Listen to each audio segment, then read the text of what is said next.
Hello বন্ধু, তো চলে এসেছি তাজ কিচেনে।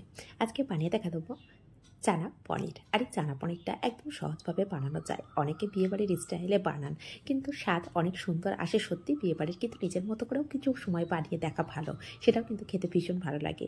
আর আমি বাড়িতে বেশিরভাগ দিন যেভাবে বানাই সেটাই আপনাদের সাথে শেয়ার করেছি। তাহলে স্কিপ না করে সম্পূর্ণটা দেখার অনুরোধ রইল। তো এই চানা পনির বানানোর জন্য প্রথমে এখানে কাবলি ছোলা নিয়েছিলাম 250 গ্রাম। তো সেটাকে ভালো করে আমি সারা রাত ভিজিয়ে রেখেছিলাম। ভেজানোর পরে দেখতেই পাচ্ছেন অনেকটা ভালোই ফুলে গেছে ছোলাগুলো। তো এখন এটাকে ভালো করে ধুয়ে নেব। ধুয়ে এখানে একটা কুকার নিয়ে নিয়েছি। কুকারের মধ্যে সম্পূর্ণ ছোলাটাকে দিয়ে দেব। কাবলি ছোলা বা চানা যেটাই বলেন সেটাকে সম্পূর্ণ দিয়ে দিয়েছি। দিয়ে এর মধ্যে দিয়ে দেবো পরিমাণ মতন জল। খুব বেশি জল দেব না, তো যাতে ছোলাগুলো সম্পূর্ণ ভিজে যায় ঠিক সেরকমভাবেই জলটা দেব। আর এখানে দিয়ে দেবো স্বাদ অনুযায়ী লবণ।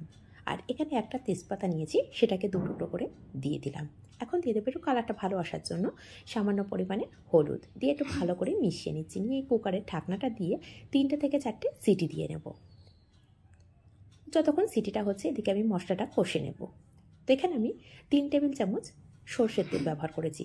এখানে চাইলে আপনারা যে কোনো রান্নার তেল ব্যবহার করতে পারেন। তো সর্ষের তেলটা খুব ভালো করে গরম করে নিয়েছি। আর দেখেই বুঝতে পারছেন হালকা হালকা ধোঁয়া বার হচ্ছে, তার মানে ভালো করেই গরম করে নিয়েছি। নিয়ে এখন ফ্লেমটা মিডিয়াম টু হাই রেখেছি। রেখে সমস্ত পনিরটাকে দিয়ে দিয়েছি।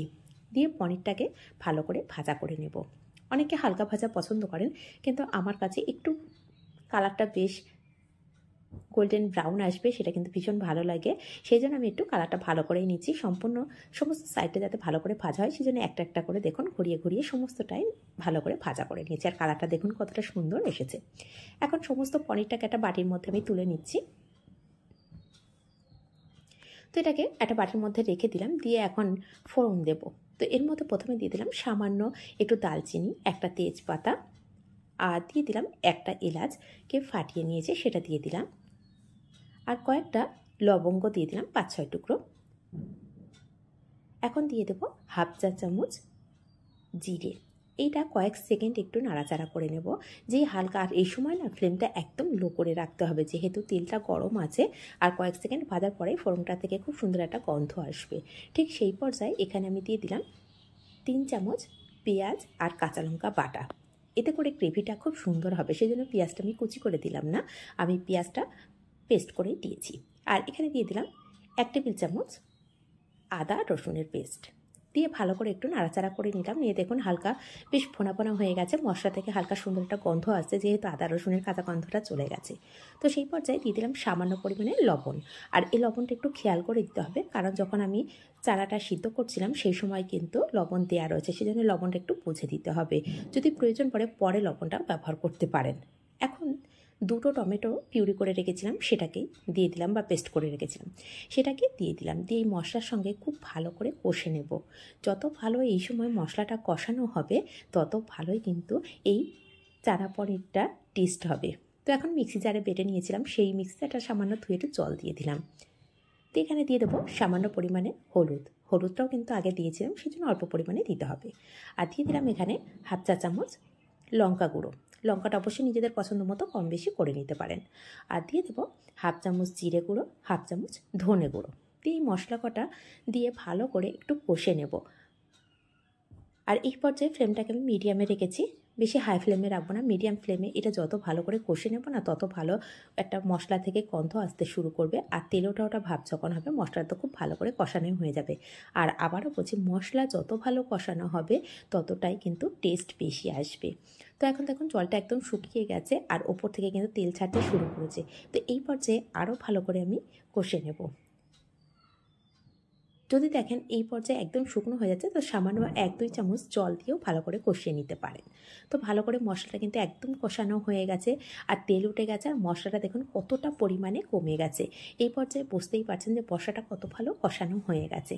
তো এই পর্যায়ে আমি এখানে 12 থেকে 14টা কাজু বাদাম রেখেছিলাম, সেটাকে পেস্ট করে নিয়েছি, সেই পেস্টটাকে দিয়ে দিলাম। তো বাটির মধ্যে সামান্য একটু পেস্ট লেগে আছে, সেটা ধুয়েও সামান্য একটু জল দিয়ে দেবো। এই পর্যায়ে খুব বেশি কষানোর আর দরকার নেই। তো সামান্য বাটি ধুয়েও জলটা দিয়ে দিলাম, 2 চামচ মতন জল দিয়েছি, 2 টেবিল চামচ। দিয়ে ভালো করে আবারও একটু কষিয়ে নিয়েছি। তো খুব ভালো, এই সময় আর বেশি কষানো লাগবে না, কারণ মশলাটা আমি খুব ভালো করে কিন্তু আগে কষিয়ে নিয়েছি। সেই জন্য মশলা থেকে আর কোনো কাঁচা গন্ধ নেই বা খুব সুন্দর একটা গন্ধ এসেছে মশলা থেকে, কাঁচা গন্ধ একদমই চলে গেছে। এই পর্যায়ে আবারও ফ্লেমটা হাই করে দিয়েই আমি মশলাটাকে একটু শুকনো করে নিলাম, কারণ যে জলটা দিয়েছি না, জলটা শুকনো হয়ে গেছে। সেই পর্যায়ে তেল উঠে গেছে। এই পর্যায়ে যে চানাটাকে আমি সিদ্ধ করে রেখেছিলাম সেটা হাত দিয়ে একটু দেখিয়ে দিলাম কত সুন্দরভাবে সিদ্ধ হয়ে গেছে, নরম হয়ে গেছে, হাত দিয়ে কিন্তু আমি দেখিয়ে দিয়েছি। ঠিক এই পর্যায়ে সমস্ত চানাটা আমি দিয়ে দিলাম, আর ওর মধ্যে যে জলটা ছিল না সেটাকেও দিয়ে দিয়েছি, আর সেই সঙ্গে পনিরগুলো ভাজা ছিল সেটাকেও দিয়ে দিলাম। এখন দিয়ে দেবো হাফ চা চামচ গরম মশলা, আর এখানে আমি দিয়ে দিচ্ছি 2 চামচ টমেটো কেচাপ। আর এটা বাড়িতেই তৈরি করা, আমি লিংক দিয়ে দেব, অবশ্যই দেখে নিতে পারেন যদি এইভাবে বাড়িতে তৈরি করতে চান। টমেটো কেচাপটা বিশেষ করে ভীষণ সুন্দর হয়েছে। একবার হলো বাড়িতে কিন্তু টমেটো কেচাপটা এইভাবে বাড়িতে বানিয়েও দেখতে পারেন।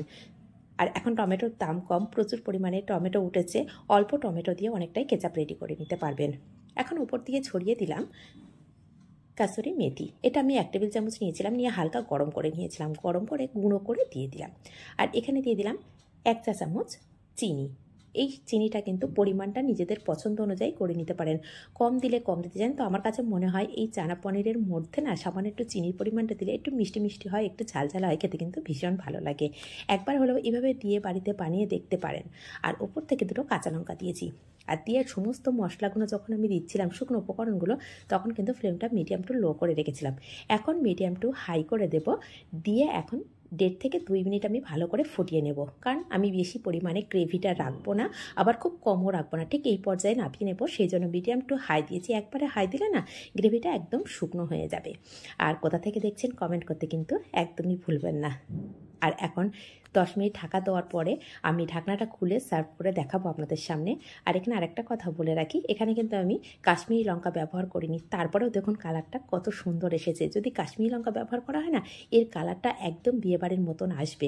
কিন্তু কাশ্মীরি লঙ্কা খাওয়া খুব ভালো না, সেই জন্য কিন্তু আমি পরিমাণটা সবসময় একটু কমিয়ে দিই, বা কোনো সময় দিই না, একদম ব্যবহারই করি না কখনো কখনো। শুধু কালারটা, জাস্ট কালারটাই ভালো আসবে, এছাড়া তার কোনো কারণ নেই। তো বাড়িতে খাবো, একটু ভালো করে রান্না করেই খাবো, তো কালারটার কোনো ব্যাপার না, সেটা অন্য কোনো মশলা দিয়েও কালারটা কিন্তু যথেষ্ট সুন্দর আসে। তো কাশ্মীরি লঙ্কা ছাড়াও দেখুন কালারটা কিন্তু খুব একটা খারাপ আসেনি, খুব সুন্দর এসেছে। তো এইভাবে যদি বাড়িতে বানিয়ে থাকেন অবশ্যই কমেন্ট করতে কিন্তু ভুলবেন না। যদি রেসিপিটা একটু হলেও ভালো লেগে থাকে নিজেদের মানুষের কাছে শেয়ার করে রাখবেন। আর নিত্য নতুন রেসিপি পেতে প্লিজ চ্যানেলটিকে সাবস্ক্রাইব করে রাখবেন। পাশে থাকা বেল আইকনটি প্রেস করে রাখবেন, যখনই কোনো নিত্য নতুন রেসিপি আপলোড করব সবার আগে পৌঁছে যাবে আপনার কাছে। তাহলে বলুন রেসিপিটা কত সহজভাবে ঘরোয়া মশলা দিয়ে, ঘরোয়া উপকরণ দিয়ে বানিয়ে নিলাম। আপনারাও অবশ্যই এইভাবে বানিয়ে নেবেন। আর টমেটো কেচাপটা কীভাবে বানিয়েছি লিঙ্কটা অবশ্যই ডেসক্রিপশানে দিয়ে দেবো, সেটা চেক করে নেবেন। তাহলে আজ এই পর্যন্ত, আবার আসবো অন্য কোনো রেসিপি নিয়ে। আর রেসিপিটা দেখতে কতটা সুন্দর হয়েছে, কতটা লোভনীয় হয়েছে, রুটি, লুচি, পরোটা, নান যার সঙ্গে সার্ভ করবেন সেটা তো জাস্ট জমে যাবে। আর খেতে ভীষণ টেস্টি হয়েছে। একবার হলো বাড়িতে এভাবে বানিয়ে দেখতে পারেন। ধন্যবাদ।